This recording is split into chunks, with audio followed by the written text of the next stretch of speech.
కర్నూలు పట్టణంలో సోమవారం జరిగిన వైఎస్సార్సీపీ మహిళ విభాగం జోనల్ స్థాయి సమావేశానికి గుంతకల్ నియోజకవర్గానికి చెందిన పలువురు మహిళా విభాగం నాయకురాళ్లు హాజరయ్యారు. వైఎస్సార్సీపీ జిల్లా మహిళా విభాగ నాయకురాలు గుత్తి మున్సిపల్ వైస్ చైర్మన్ బిందె వరలక్ష్మి, చంద్రగిరి రాధ, గుత్తి పట్టణ కన్వీనర్ హేమలతరెడ్డి, కార్యదర్శులు భాగ్యలక్ష్మి, వెంకటలక్ష్మి, జనరల్ సెక్రటరీ శ్రీదేవితో పాటు పలువురు మహిళ విభాగం నాయకురాళ్లు పాల్గొన్నారు. కర్నూలు అనంతపురం జిల్లాలో మహిళ విభాగం ఆధ్వర్యంలో పార్టీ కార్యక్రమాలను మరింత విస్తృతం చేసి భవిష్యత్తులో పార్టీని విజయపథంలో నడిపించేందుకు కృషి చేస్తామని పేర్కొన్నారు. అలాగే జగనన్న ఇంటింటికి వాలంటీర్ వ్యవస్థను అందుబాటులోకి తెస్తే చంద్రబాబు నాయుడు గారు మద్యం అందుబాటులోకి తీసుకొచ్చే పరిస్థితిని చూస్తూ ఉన్నాం.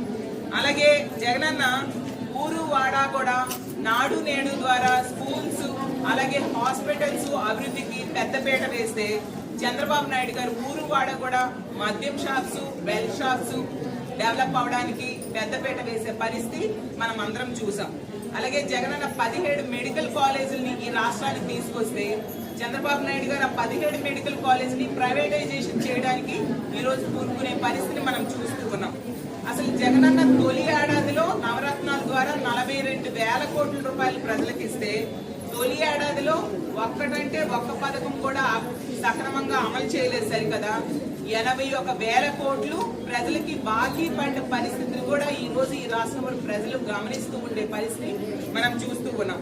Jagananna SC, ST, BC, minority మహిళలకి చేయూత పథకాన్ని ఇవ్వడం ద్వారా వాళ్ళకి ఆర్థిక స్వావలంబన రోజు కర్నూలులో జోన్ 5 మహిళా విభాగం విస్తృత స్థాయి సమావేశం ఏర్పాటు చేసుకోవడం జరిగింది.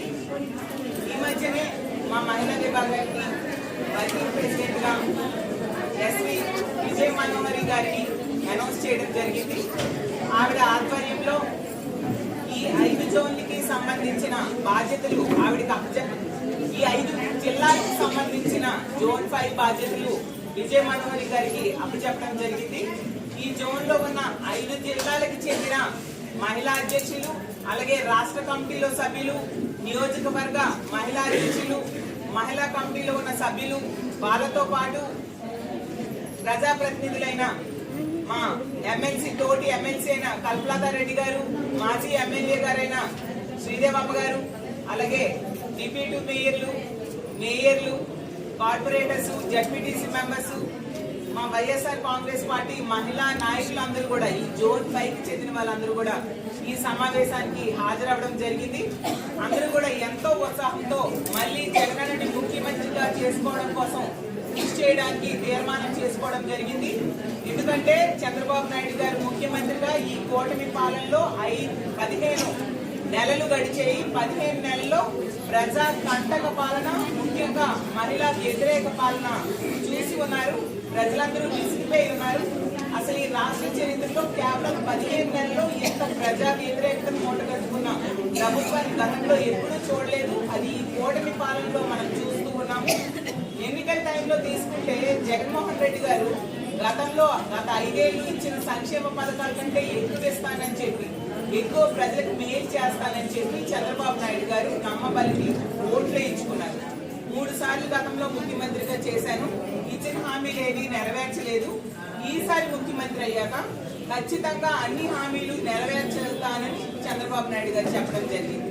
దాంతో నమ్మి ప్రజలు ఓట్లు వేస్తే 4వసారి ముఖ్యమంత్రి అయ్యి సేమ్ పాత విధంగా ఏ విధంగా ముఖ్యమంత్రిగా హామీలు తొంగలో తొక్కారో అదే విధంగా 15 నెలలైనా ఏ ఒక్క హామీ కూడా చక్కగా అమలు చేయని పరిస్థితి రాష్ట్రంలో మనం చూస్తూ ఉన్నాం.